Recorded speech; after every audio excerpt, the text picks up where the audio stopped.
السلام علیکم ورحمۃ اللہ وبرکاتہ۔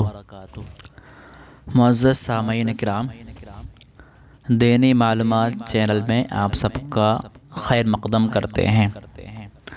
آج میرا موضوع موضوع گفتگو ہے پچھلے زمانے میں پچھلی امتوں میں ہوئے ایک واقعے کا، جس واقعے کو حضرت نبی کریم صلی اللہ علیہ وسلم نے اپنے صحابہ کے سامنے بیان فرمایا، اور اس واقعے کو امام بخاری رحمۃ اللہ علیہ نے اپنے کتاب صحیح البخاری میں ذکر کیا ہے۔ پہلے ہم حدیث کے الفاظ پیش کریں گے۔ حدیث کو سننا پڑھنا دونوں ہی ثواب اور عبادت کا کام ہے، اس لیے پہلے ہم حدیث پیش کریں گے، اس کے بعد اس کا ترجمہ پیش کریں گے۔ عن عبد الله بن عمر رضی اللہ عنہما قال سمعت رسول اللہ صلی اللہ علیہ وسلم يقول انطلق ثلاثة رهط ممن كان قبلكم حتى أووا المبيت إلى غار فدخلوا فانحدرت صخرة من الجبل فسدت عليها الغار فقالوا إنه لا ينجيكم من هذه الصخرة إلا أن تدعوا الله بصالح أعمالكم فقال رجل منهم اللهم كان لي أبوان شيخان كبيران وكنت لا أغبق قبلهما أهلا ولا مالا فنايا بي في طلب شيء يوما فلم أرح عليهما حتى ناما فحلبت لهما غبوقهما فوجدتهما نائمين فكرهت أن أغبق قبلهما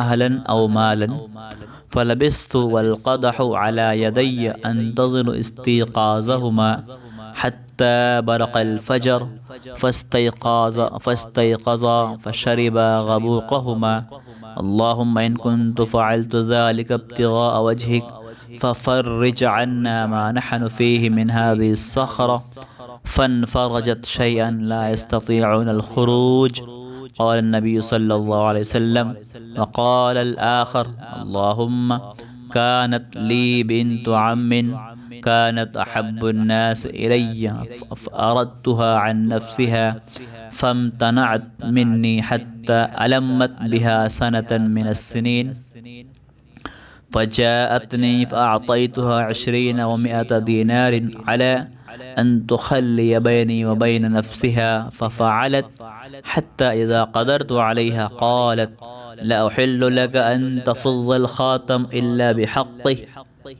فتحرجت من الوقوع عليها فانصرفت عنها وهي أحب الناس إلي فتركت الذهب الذي أعطيتها اللهم إن كنت فعلت ذلك ابتغاء وجهك فافرج عنا ما نحن فيه فانفرجت الصخرة غير أنهم لا يستطيعون الخروج منها قال النبي صلى الله عليه وسلم وقال الثالث اللهم إني استأجرت أجراء فأعطيتهم أجرهم غير رجل واحد ترك الذي له وذهب فثمرت أجره حتى كثرت منه الأموال فجاءني بعد حين فقال يا عبد الله أد إلي أجري فقلت له كل ما ترى من أجرك من الإبل والبقر والغنم والرقيق فقال يا عبد الله لا تستهزئ بي فقلت إني لا أستهزئ بك فأخذه كله فاستاقه فلم يترك منه شيئا اللهم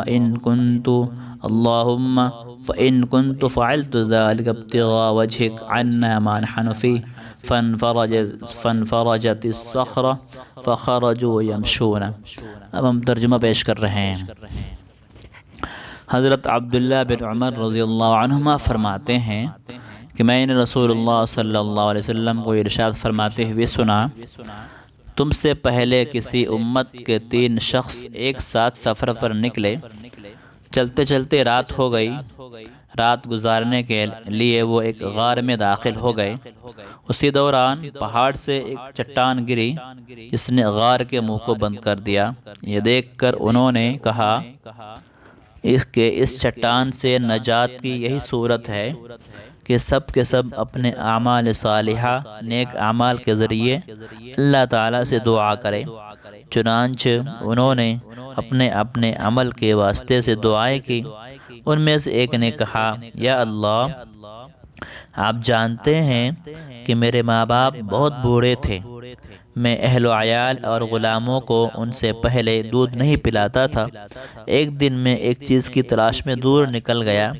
جب واپس لوٹ کر آیا تو والدین سو چکے تھے، پھر بھی میں نے ان کے لیے شام کا دودھ دوہا اور اسے پیالے میں لے کر ان کی خدمت میں حاضر ہوا تو دیکھا کہ وہ اس وقت بھی سو رہے ہیں۔ میں نے ان کو جگانا پسند نہیں کیا اور ان سے پہلے اپنے گھر والوں کو یا غلاموں کو دودھ پلانا بھی گوارا نہ کیا۔ میں دودھ کا پیالہ ہاتھ میں لیے ہوئے ان کے سرہانے کھڑا ان کے جاگنے کا انتظار کرتا رہا، یہاں تک کہ صبح ہو گئی اور وہ بیدار ہوئے تو میں نے انہیں دودھ دیا۔ اس وقت انہوں نے اپنے شام کے حصے کا دودھ پیا۔ یا اللہ، اگر میں نے یہ کام صرف آپ کی خوشی کے لیے کیا تھا، آپ کو راضی کرنے کے لیے کیا تھا، تو ہم اس چٹان کی وجہ سے جس مصیبت میں پھنس گئے ہیں اس سے ہمیں نجات عطا فرما دے۔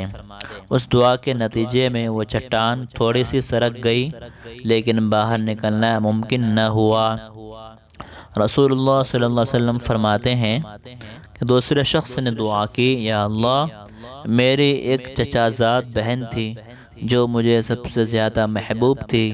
میں نے ایک مرتبہ اس سے اپنی نفسانی خواہش پوری کرنے کا ارادہ کیا لیکن وہ تیار نہیں ہوئی، یہاں تک کہ ایک وقت ایسا آیا اس پر کہ قحط سالی بھوک مری نے اسے میرے پاس آنے پر مجبور کر دیا۔ میں نے اسے اس شرط پر 120 دینار دیے کہ وہ تنہائی میں مجھ سے ملے۔ وہ تیار ہو گئی، یہاں تک کہ جب میں اس پر قابو پا چکا اور قریب تھا کہ میں اپنی نفسانی خواہش پوری کروں تو اس نے اس بات کو حلال نہیں سمجھتی کہ تم اس مہر کو نہ حق توڑو۔ یہ سن کر میں اپنے برے ارادے سے باز آ گیا اور میں اس سے دور ہو گیا، اگرچہ مجھے اس سے بہت زیادہ محبت تھی، اور میں نے وہ سونے کے دینار بھی چھوڑ دیے جو اسے دیے تھے۔ یا اللہ، اگر میں نے یہ کام آپ کی رضا کے لیے کیا تھا تو ہماری اس مصیبت کو دور فرما دیں۔ چنانچہ وہ چٹان کچھ اور سرک گئی لیکن پھر بھی نکلنا ممکن نہ ہوا۔ تیسرے نے دعا کی، یا اللہ، کچھ مزدوروں کو میں نے مزدوری پر رکھا تھا، سب کو میں نے مزدوری دے دی، صرف ایک مزدور اپنی مزدوری لیے بغیر چلا گیا تھا۔ میں نے اس کی مزدوری کی رقم کو کاروبار میں لگا دیا، یہاں تک کہ مال میں بہت کچھ اضافہ ہو گیا۔ کچھ وقت بعد وہ ایک دن آیا اور آ کر کہا، اللہ کے بندے، مجھے میری مزدوری دے دے۔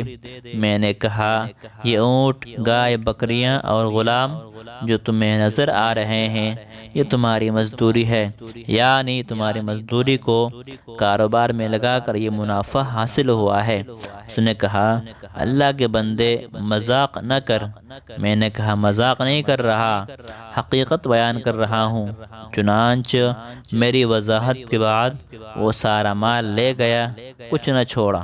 یا اللہ، اگر میں نے یہ کام صرف آپ کی رضا کے لیے کیا تھا تو یہ مصیبت جس میں ہم پھنسے ہوئے ہیں دور فرما دے۔ چنانچہ وہ چٹان بالکل سرک گئی اور غار کا منہ کھل گیا اور سب باہر نکل آئے۔ السلام علیکم ورحمۃ اللہ وبرکاتہ۔